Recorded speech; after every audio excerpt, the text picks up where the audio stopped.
Hey up everybody! So they just announced the lineup for the 2023 Cannes Film Festival, so I thought I'd just do a quick little video on it, like to discuss what we've got in the lineup, what I'm excited for.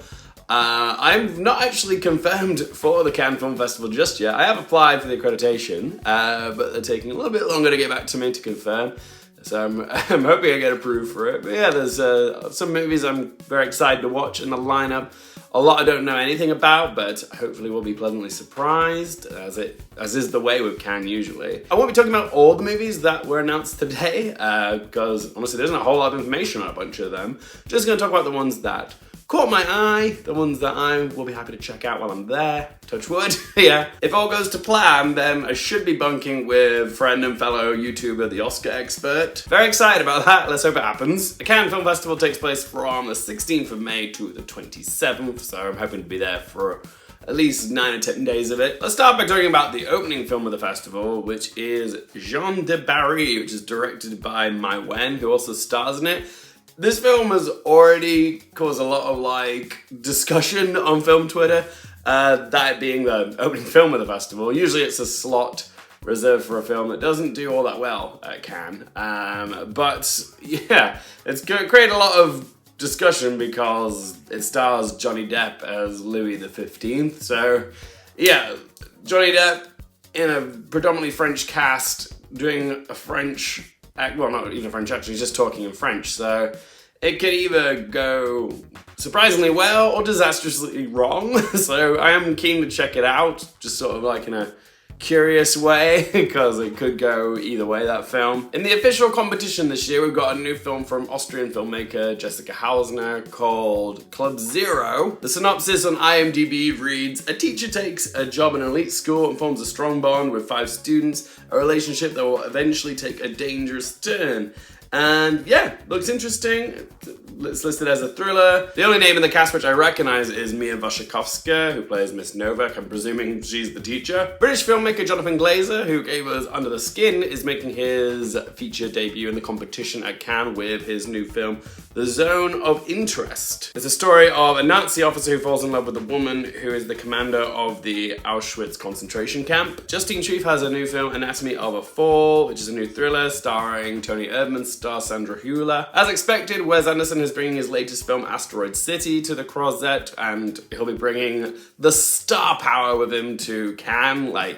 This film features pretty much everybody in it. Jason Schwartzman, Scarlett Johansson, Tilda Swinton, Edward Norton, Lee Shriver, Tom Hanks, Jeffrey Wright, Bryan Cranston, Hong Chow, Steve Carell, Adrian Brody, Willem Dafoe, and Margot Robbie. How many of them will actually show up for the premiere screening? I've got no idea. But yeah, given the level of star power in that movie, that is going to be one of the hot ticket items for the festival this year. Hirokazu Kore-eda is back on the Croisette. He was just there last year with his film Broker. He won the Palme d'Or as well for his movie Shoplifters, and he's back with his new film Monster. Brazilian filmmaker Karima News debuts their first English spoken language feature called Firebrand, which is a psychological horror set in a bloody Tudor court and stars Sam Riley, Jude Law, Alicia Vikander, and Simon Russell Beale. Cannes regular Todd Haynes is back in the Croisette with his new film May December, which stars Natalie Portman and Julianne Moore. The plot on IMDb reads, 20 years after their notorious tabloid romance gripped the nation,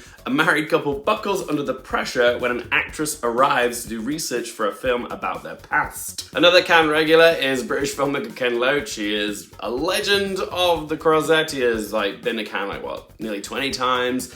And yeah, he's won the Palme d'Or twice for The Wind That Shakes the Barley, and most recently I, Daniel Blake, back in 2016. He's debuting his new film, The Old Oak. The film is about Syrian refugees arriving in a once thriving, now struggling mining town on the north coast of England, and how an unlikely friendship was forged between these two communities. In the Uncertain Regard section of the festival, we've got How to Have Sex by Molly Manning Walker. She is another UK filmmaker. I believe this is her first film. It follows a group of teenage girls who try to navigate the pitfalls of first sexual encounters whilst on a coming-of-age, rite-of-passage, clubbing trip. Monia Chokri has a new film called Simple Comme Sylvain, which is a comedy apparently. It's a French-Canadian film, but it sounded quite interesting. I'm down. We also have the first ever film submitted from Sudan to be in the Uncertain Regard section. It's by Mohammed Khodafani and it's called Goodbye Julia. That's also their first film. And we've also got Warwick Thornton's The New Boy, which is an Australian film. It stars Cate Blanchett as a renegade nun in this remote Montessori who's looking after this 9-year-old Aboriginal boy. I don't know much else about it, to be honest, but I'm just there for Cate Blanchett, who is also a producer of the film. Then in the special screenings, we've got the new documentary from acclaimed British filmmaker Steve McQueen. It's called Occupied City. The film looks at Amsterdam during World War II while it was occupied by the Nazis. In the Cannes premiere section, we've got a samurai film from Takeshi Kitano called Kubi, which just sounds really awesome, so I'm just like, I'm down for a samurai movie at Cannes. The midnight screening section of the festival was pretty small this year. There was only like 3 submitted, I think, and the one that caught my eye was A Seed by Just Philippot. It's a French film, and it's about an ominous cloud of lethal acid rain. So I'm like, okay, that sounds fun. But if I'm being completely honest, the films that I'm the most excited for are the ones that are screening outside of the competition this year, which usually is the case anyways. And yeah, we've got Martin Scorsese's new film, Killers of the Flower Moon, which stars Leonardo DiCaprio, Robert De Niro, Jesse Plemons, Lily Gladstone, based off the beloved book by David Gran, and apparently it already clocks in at over 3 hours because, yeah, Martin Scorsese doesn't like to edit down his movies these days, does he? But yeah, the plot is about members of the Osage tribe in the United States are murdered under mysterious circumstances in the 1920s, sparking a major FBI investigation involving J. Edgar Hoover. That's the synopsis on IMDb. I have not researched too much on it because I don't need to. I'm just there for Martin Scorsese. So, and with that cast, it's all good. I'd just rather go into it not knowing too much about it and see whether I like it or not. Hopefully I do. There's also a new HBO series premiering at Cannes out of competition from Sam Levinson, who did Euphoria and Assassination Nation. It's called The Idol and it stars Lily Rose Depp, so I guess she's gonna be there with her dad because Johnny Depp's in the opening film, but also stars, pop star The Weeknd. And yeah, the trailer for this looks absolutely slutty as hell. So yeah, I'll probably check that one out. There's also a new film from Kim Ji-woon called Cobweb, which is an experimental genre-defying drama set entirely on a soundstage, and apparently is a film within a film, and it stars Song Kang-ho, so yeah, I'm down for that. And last but not least, we've got the hot ticket blockbuster film of the year, which is Indiana Jones and the Dial of Destiny, which isn't being directed by Steven Spielberg, it's being directed by James Mangold, and stars, obviously, Harrison Ford as Indiana Jones, as well as Mads Mikkelsen and Phoebe Waller-Bridge. Yeah, it's sort of filling the slot of the one big blockbuster that Cannes usually has, like if it's Mad Max Fury Road or last year with Top Gun Maverick, although I guess you can argue Elvis was also a big blockbuster. But yeah, definitely excited for it. Cautiously optimistic because, yeah, I wasn't a big fan of The Kingdom of the Crystal Skull. But because it's James Mangold directing, who did such a wonderful job of Logan, I do feel like maybe he can give Indy the heroic send-off that he deserves, fingers crossed. But there was also a few notable absences that didn't make it into the lineup this year that some people were expecting.